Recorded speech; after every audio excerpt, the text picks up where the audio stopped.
નમસ્કાર. ચાલો બાળ વિકાસ અને શૈક્ષણિક મનોવિજ્ઞાનની દુનિયામાં એક ઝડપી સફર કરીએ. પરીક્ષાની તૈયારીને એકદમ મજબૂત બનાવવા માટે આપણે કેટલાક સૌથી અગત્યના MCQsને ફટાફટ સમજીશું. આ સેશન આપની તૈયારી માટે એક પાવર બૂસ્ટર જેવું કામ કરશે. આપણે શું કરીશું? આપણે અઘરા લાગતા વિષયોને સવાલ-જવાબની રીતે સાવ સરળ ભાષામાં સમજીશું, જેથી બધું જ બરાબર યાદ રહી જાય. તો શરૂ કરીએ. ચાલો શરૂઆત કરીએ વિભાગ 1થી, વૃદ્ધિ અને વિકાસના પાયા. જુઓ, કોઈપણ વિષયને સમજવા માટે એનો પાયો મજબૂત હોવો જરૂરી છે, ખરું ને? બસ એ જ રીતે બાળ મનોવિજ્ઞાનને સમજવા માટે વૃદ્ધિ અને વિકાસ શું છે એ જાણવું પડે. તો આ રહ્યો પહેલો સવાલ. વિચારો જોઈએ, વિકાસની એવી કઈ અવસ્થા છે જેને તોફાન અને સંઘર્ષ એટલે કે સ્ટોર્મ એન્ડ સ્ટ્રેસનો સમયગાળો કહેવામાં આવે છે?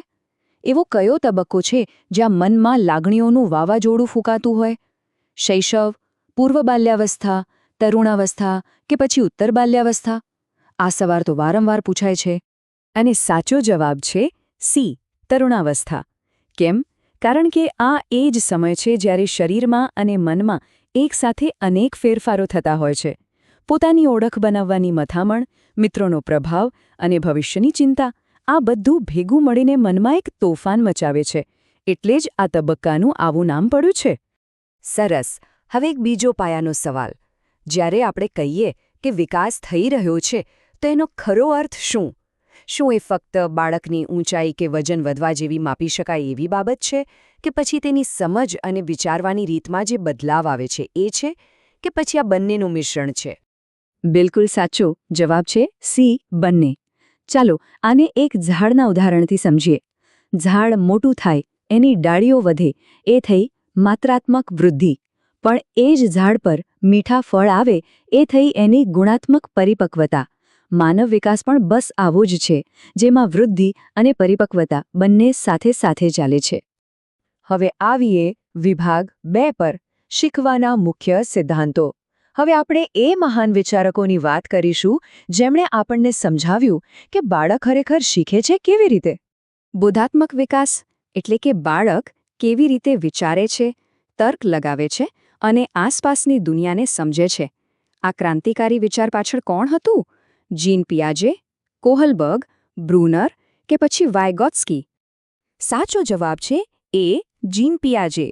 પિયાજેનું કહેવું હતું કે દરેક બાળક એક નાનકડો વૈજ્ઞાનિક છે. એ જાતે જ દુનિયાને શોધે છે, પ્રયોગો કરે છે અને પોતાની સમજ બનાવે છે. તેમણે આ વિકાસના 4 મુખ્ય તબક્કા પણ આપ્યા છે. હવે વાત કરીએ ખૂબ જ રસપ્રદ ખ્યાલની, ZPD એટલે કે ઝોન ઓફ પ્રોક્સિમલ ડેવલપમેન્ટ. આ એ જાદુઈ ક્ષેત્ર છે જ્યાં શીખવાની પ્રક્રિયા સૌથી વધુ અસરકારક બને છે. તો આ અદ્ભુત વિચાર કોણે આપ્યો? આ વિચાર આપ્યો હતો વાયગોત્સ્કીએ. ZPD શું છે એ સાવ સહેલી રીતે સમજીએ. માની લો કે એક બાળક જાતે 5 ટુકડાનો પઝલ બનાવી શકે છે. પણ જો કોઈ મોટો વ્યક્તિ થોડી મદદ કરે તો એ 10 ટુકડાનો પઝલ પણ બનાવી લે છે. તો આ 5 અને 10 ટુકડા વચ્ચેનો જે તફાવત છે એ જ છે ZPD, મતલબ કે શીખવા માટેનો શ્રેષ્ઠ અવસર. તો આ બંને વચ્ચે મુખ્ય તફાવત શું છે?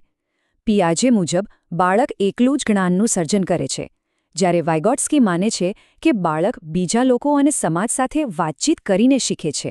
એક હું પર ભાર મૂકે છે તો બીજો આપણે પર. અને સાચું કહું તો શિક્ષણમાં આ બંને દૃષ્ટિકોણ ખૂબ જ મહત્વના છે. વિભાગ 3, વર્ગખંડ માટે મનોવિજ્ઞાન. ચાલો હવે સિદ્ધાંતોની દુનિયામાંથી બહાર આવીને સીધા ક્લાસરૂમમાં જઈએ. આ બધી વાતોનો વર્ગખંડમાં શું ઉપયોગ છે એ જોઈએ. બાળક જ્યારે જન્મે છે ત્યારે એને સમાજ વિશે કશું જ ખબર નથી હોતી. તો એની સામાજિકરણની પહેલી પાઠશાળા કઈ છે? એને સારા નરસાની સમજ, રીતભાત અને મૂલ્યો ક્યાંથી મળે છે? શાળામાંથી, મિત્રો પાસેથી, કુટુંબમાંથી કે પછી સીધા મોટા સમાજમાંથી? આનો જવાબ છે સી, કુટુંબ. શાળા, મિત્રો, સમાજ આ બધાનો નંબર પછી આવે છે. બાળકના વ્યક્તિત્વનો પાયો તો એના ઘરમાં, એના પરિવારમાં જ નંખાય છે. પ્રેમ, શિસ્ત અને સંબંધોના પહેલા પાઠ એ પરિવાર પાસેથી જ શીખે છે. એક વાત સમજવી જરૂરી છે કે દરેક બાળક એક જ રીતે નથી શીખતું, ક્યારેક કેટલીક મુશ્કેલીઓ હોય છે. ચાલો 3 મુખ્ય શીખવાની અક્ષમતાઓને ઝડપથી ઓળખી લઈએ.